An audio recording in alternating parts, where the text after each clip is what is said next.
आज आपण भरपूर प्रोटीन्स असलेल्या अंड्यांपासून आणि अशाच काही पौष्टिक गोष्टींचा वापर करून दोन मस्त हेल्दी नाश्त्याचे पदार्थ करणार आहोत. दोन्ही पदार्थ एकदम वेगळे आहेत आणि करायला सोपे आहेत. हाय, मी अस्मिता. मस्तिकी कक्षामध्ये तुम्हाला सगळ्यांचं खूप खूप स्वागत आहे. आज आपण अंड्याचे दोन एकदम सोपे, झटपट होणारे आणि वेगळे पदार्थ करणार आहोत.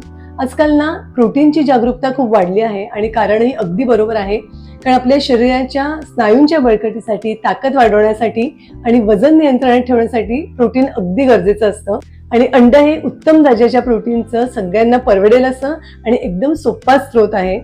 आणि अंड्यामध्ये फक्तच प्रोटीन नाही आहे, तर व्हिटॅमिन डी आहे, B12 आहे, जे आपल्या शरीरासाठी अगदी फायदेशीर आहे. म्हणूनच आपण अंड्याचे हे दोन वेगळे पदार्थ करतो आहोत. नक्की करून बघा. तर करायला घेऊया.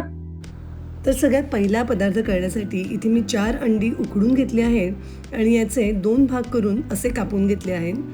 एका पॅनमध्ये 1 ते 1.5 चमचा तेल घालते आणि ही अंडी आपण यामध्ये फ्राय करून घेणार आहोत. सुरुवातीला पॅनमध्ये मी थोडं जास्त तेल घातलं आहे, पण अंडी फ्राय करून झाल्यावर याच तेलात आपण संपूर्ण रेसिपी करणार आहोत. गॅसची फ्लेम मीडियम ठेवून एका बाजूने अंडी थोडी कुरकुरीत व्हायची आपण वाट बघूया. एका बाजूने अंडी छान फ्राय झालेली आहेत. आता दुसऱ्याही बाजूने अंडी थोडी फ्राय करून घेऊया. आता दोन्ही बाजूने अंडी अगदी छान फ्राय झाली आहेत. एका प्लेटमध्ये काढून घेते. अशी नुसती फ्राय केलेली अंडीसुद्धा मीठ आणि मिरी पावडर टाकली ना तरीही खूप छान लागतात. आता याच तेलामध्ये 2 छोटे कांदे थोडे असे उभे उभे चिरून घेतलेले आहेत. ते आपण थोडेसे मऊ होईपर्यंत आणि किंचित रंग बदलेपर्यंत परतून घेऊया. कांद्याचा असा थोडा रंग बदलला आणि कांदा मऊ झाला की आता यामध्ये आपण मसाले घालूया. चवीपुरतं मीठ घातलं आहे, अर्धा चमचा लाल मिरची पावडर घातली आहे, थोडी हळद आणि अर्धा चमचा गरम मसाला घालते. गॅसची फ्लेम लो करून मसाले कांद्याबरोबर थोडे परतून घेऊया.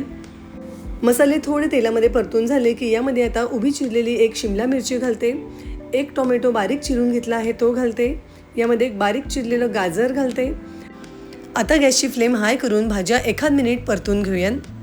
भाज्या छान परतून झाल्या की यामध्ये मी आता पाव वाटी पाणी घालते आणि व्यवस्थित मिक्स करून यावर झाकण ठेवून 2 मिनिट भाज्या शिजू देऊया. भाज्या पूर्ण शिजवायच्या नाही, थोड्या अर्धवट शिजल्या तरी चालू शकतं. तर साधारण 1-2 मिनिट मी हे शिजवून घेतलेलं आहे. भाज्या थोड्या अर्धवट शिजलेल्या असतील. आता यावरून मी थोडी कोथिंबीर घालते. कोथिंबीरही आपण यामध्ये व्यवस्थित मिक्स करून घेऊया. आता आपण जी फ्राय करून घेतलेली अंडी आहेत ती यावर ठेवते आणि पुन्हा 2 मिनिट यावर झाकण ठेवून वाफ देऊन घेऊया. तर इथे आपली थोडी वेगळी अंड्याची रेसिपी तयार झाली आहे. याला तुम्ही अंडा मसाला म्हणू शकता. सकाळच्या नाश्त्यासाठी खाल्लं तर असंच खाऊ शकता किंवा ब्रेडसोबत खाऊ शकता. डब्यात न्यायचं असेल तर ही भाजी आणि सोबत पोळी नेऊ शकता, भाताबरोबर खाऊ शकता.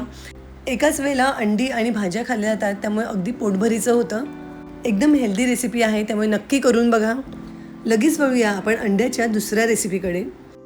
तुम्ही चॅनलवर नवीन असाल आणि पहिल्यांदाच माझा व्हिडिओ बघत असाल तर अशा हेल्दी आणि इन्स्टंट रेसिपीज पाहण्यासाठी चॅनलला नक्की सबस्क्राईब करा. बाजूला असलेलं बेल आयकनही क्लिक करा, म्हणजे यानंतर येणाऱ्या प्रत्येक व्हिडिओचं नोटिफिकेशन तुम्हाला मिळेल. हा व्हिडिओ तुम्हाला आवडला तर लाईक करा आणि आपल्या मित्रमैत्रिणींसोबत नक्की शेअर करा. तरी दुसरी रेसिपी करण्यासाठी गॅसवर मी एक पॅन ठेवला आहे. पॅनमध्ये 1 चमचाभर तेल घातलं आहे. तेलामध्ये 1 बारीक चिरलेला कांदा घालते. कांदा थोडासा मऊ होईपर्यंत परतून घेऊया.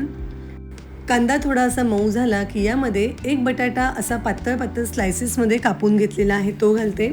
तोही कांद्यासोबत आपण थोडा परतून घेऊया. आता यावर झाकण ठेवून गॅसची फ्लेम लो टू मीडियम ठेवून कांदा बटाटा छान शिजेपर्यंत आणि थोडा ब्राउनिश कलर येईपर्यंत शिजू देऊया. मध्ये 1-2दा हलवून घ्यायचं आहे.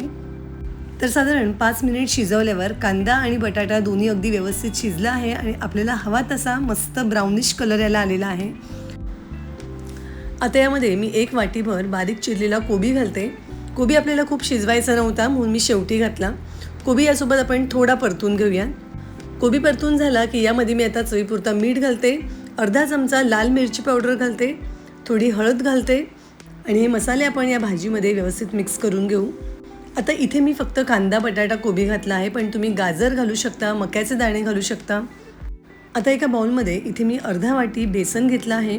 बेसनमध्ये थोडं पाणी घालून आपण नेहमी बटाट्याच्या भजीसाठी जसं थोडं पातळसर पीठ भिजवतो तसं पीठ भिजवून घ्यायचं आहे. पीठ व्यवस्थित भिजवून झालं, यातल्या गुठळ्या मोडल्या की यामध्ये मी आता 4 अंडी फोडून घालते. मी हा नाश्ता दोघांसाठी करते आहे म्हणून मी यामध्ये 4 अंडी घालते. तुम्हाला जितक्या जणांसाठी हा नाश्त्याचा पदार्थ करायचा आहे त्यानुसार तुम्ही अंड्यांचं प्रमाण आणि आपण घेतलेल्या भाज्यांचं प्रमाण कमी जास्त करा. अंडी आपण व्यवस्थित फेटून घेऊया. यामध्ये आपण बेसन वापरलेलं आहे. बेसनमध्येही भरपूर प्रमाणात प्रोटीन्स असतात, या अंड्यामध्येही प्रोटीन्स असतात. शिवाय यामध्ये आपण आवडीच्या भाज्या घालतो, त्यामुळे हा अगदी हेल्दी नाश्त्याचा पदार्थ होतो आणि अगदी झटपट होतो. अंडी व्यवस्थित फेटून झाली की यामध्ये चवीपुरता मीठ घालते. मीठही व्यवस्थित मिक्स करून घेऊ आणि आता यामध्ये आपण ज्या भाज्या शिजवून घेतल्या आहेत त्या घालूया. तुम्ही यामध्ये थोडं मशरूमही ॲड करू शकता, पनीर ॲड करू शकता, म्हणजे हे अजून हेल्दी होईल. सगळं व्यवस्थित मिक्स करून घेऊ. यामध्ये माझी आधी मिरी पावडर घालायची राहिली, त्यामुळे थोडी मिरी पावडर यामध्ये क्रश करते. मिरी पावडर घातल्यामुळे हे चवीला जास्त छान लागतं. व्यवस्थित मिक्स करून घेऊ. गॅसवर मी एक पॅन ठेवला आहे. पॅनमध्ये साधारण 1 चमचाभर तेल मी स्प्रे करून घेते. आता यामध्ये आपण जे मिश्रण केलं आहे त्यातले 2 ते 3 चमचे मिश्रण पॅनमध्ये घालूया.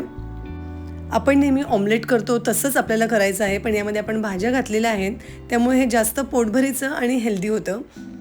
तर साधारण 2-3 चमचे मिश्रण यामध्ये घातलेलं आहे. थोडं व्यवस्थित पसरवून देऊया आणि यावर झाकण ठेवून गॅसची फ्लेम लो टू मीडियम करून व्यवस्थित शिजू देऊया. तर साधारण 2-1 मिनिट झालेले आहेत. आता आपण उलटवून बघूया खालच्या बाजूने व्यवस्थित झालं आहे का. तर खालच्या बाजूने हे अगदी व्यवस्थित शिजलं आहे. दुसऱ्याही बाजूने हे आपण असंच शिजवून घेऊया. आता झाकण ठेवायची गरज नाही आहे आणि गॅसची फ्लेम मोठी करायची. तर अजून 1 मिनिट हाय फ्लेमवर मी हे शिजू दिलं. आता पुन्हा उलटवून बघूया हे झालं आहे का.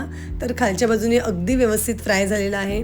तर इथे आपलं मस्त मिक्स व्हेजिटेबल ऑमलेट तयार झालेलं आहे आणि असंच दुसरं ऑमलेट करून घेऊया. तर आपण घेतलेल्या प्रमाणामध्ये बरोबर या आकाराचे 3 ऑमलेट झाले. ऑमलेट चवीला खूप छान लागतात, हेल्दी होतात. मुलांना डब्यात द्यायचं असेल तर यामध्ये थोडं चीज घालून तुम्ही देऊ शकता. सकाळच्या नाश्त्यासाठी, संध्याकाळी काहीतरी लाईट खायचं असेल तर हे ऑमलेट तुम्ही नक्की करू शकता. तर आज आपण केलेले हे अंड्याचे 2 पदार्थ तुम्हाला कसे वाटले हे नक्की मला कमेंटमध्ये सांगा. करून बघा, कसे झाले तेही सांगा. पुन्हा भेटू अशाच एका मस्त हेल्दी रेसिपीसह. धन्यवाद.